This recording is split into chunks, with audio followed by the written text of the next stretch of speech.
So this is an experiment in having my iPhone attached to the windshield and driving so that I can do a vlog when I go into Seattle. So let's see how this goes.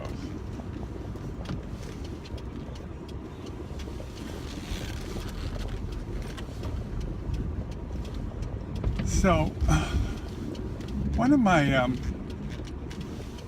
subscribers here on the channel asked me to tell the story about how I made Queen Elizabeth laugh. And so I'll tell that story.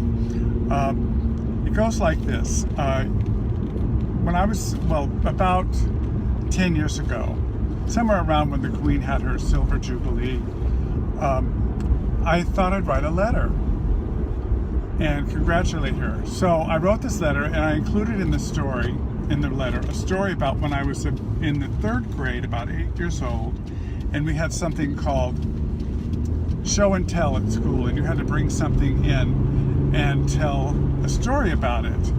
And I was looking around and couldn't find anything that I thought was interesting.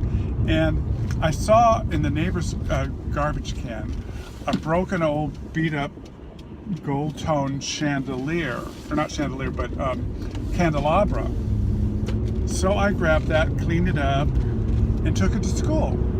And when it was my turn, I stood up in front of the class and I held it up and I told the class how last summer my family and I went to England and we had dinner with the King and Queen of England. And at dinner, I admired this beautiful candelabra, and the Queen said, well, Michael, why don't you take it with you if you like it so much? So I did.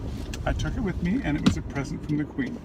Well, my mother got a phone call that afternoon from school, and sure enough, the teacher told my mom that I had told this wild tale. So my mother sat me down and explained to me that I shouldn't be telling stories like that. But later, years later, she told me she was really proud of me because I showed such great imagination. So anyway, I included the story in the letter to the Queen. And about 3 months later, I got a letter from Buckingham Palace. I opened it up and it was a very lovely letter from one of the ladies in waiting to the Queen, and it was typed out and said, thank you for the letter, blah, blah, blah. And then at the bottom, she hand wrote that the Queen was delighted with my story about the big lie I told in the 3rd grade. So there you have the story of how I made the Queen laugh.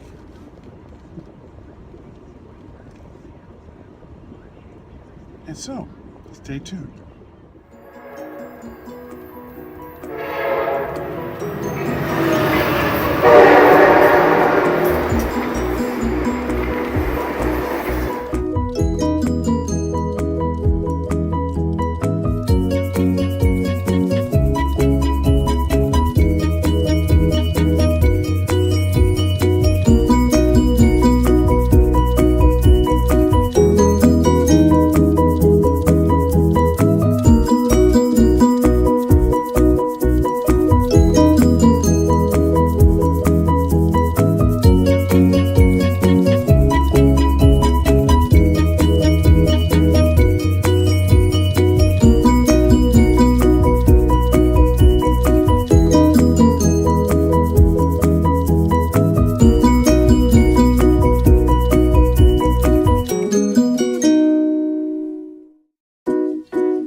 Just beautiful. I've been meaning to review this fragrance for a very long time, and it is from the house of I Profumi di Firenze.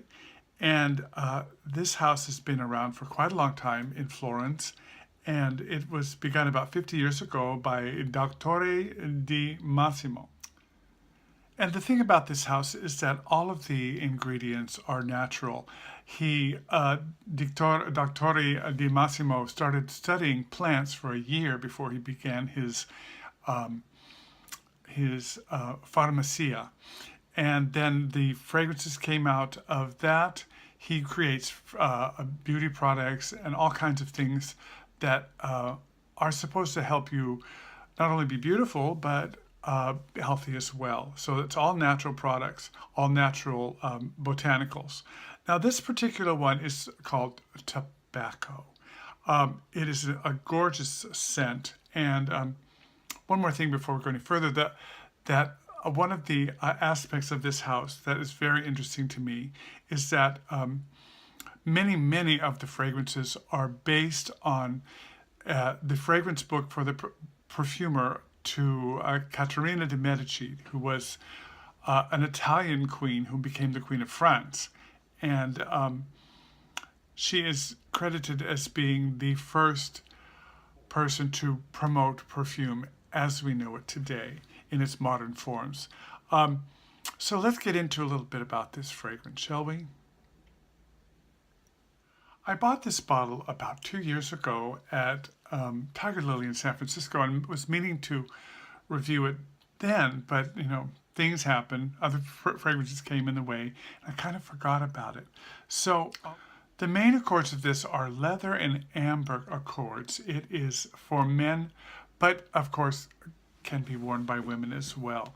And it is a beauty indeed. Let's spray a little on. Now, I have to say that it opens very spicy. Speziare Palazzo Vecchio is written across the top of the bottle, and that means spices of Palazzo Vecchio. Palazzo Vecchio is the old palace, the old city hall, actually, in the center of Florence at the Piazza Signorina. And that's where the shop is located, in the Piazza Signorina in Florence. So it is very, very spicy in the opening. Now, the notes in this fragrance, the top notes in this fragrance, well, there's only one top note, and that's Artemisia, which is just an incredible, beautiful flower. And you get that right there in the opening. And then in the heart is violet, geranium, iris, and cinnamon. It has a beautiful, beautiful geranium. You can almost, it's like a red geranium in the heat, in the sun, in the Tuscan summer. It is so incredibly spicy. Geraniums are very spicy smelling. Now, the base notes are Peru balsam, labdanum, patchouli, and tobacco and ambergris. And the tobacco is a really kind of sweet tobacco, but isn't a really like cherry tobacco sweet. It's just very sweet, as though it had just been cured. And that mixes with that amber and the patchouli, and it just really is a magnificent, wonderful fragrance. Now, this particular house has something like 99 fragrances that they offer. They are so prolific. You can find them online. I'll put a link down below. And if you're in Florence, you can certainly visit their wonderful little store.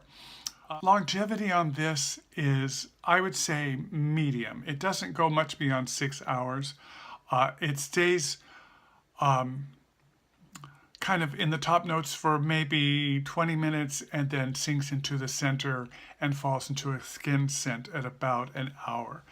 So it's very intimate fragrance. And the projection is, I would say, average as well. It's something that is noticed, has been noticed when I wear it, but not until you get up maybe within about 18 to 20 inches. So there you have those two aspects of this fragrance.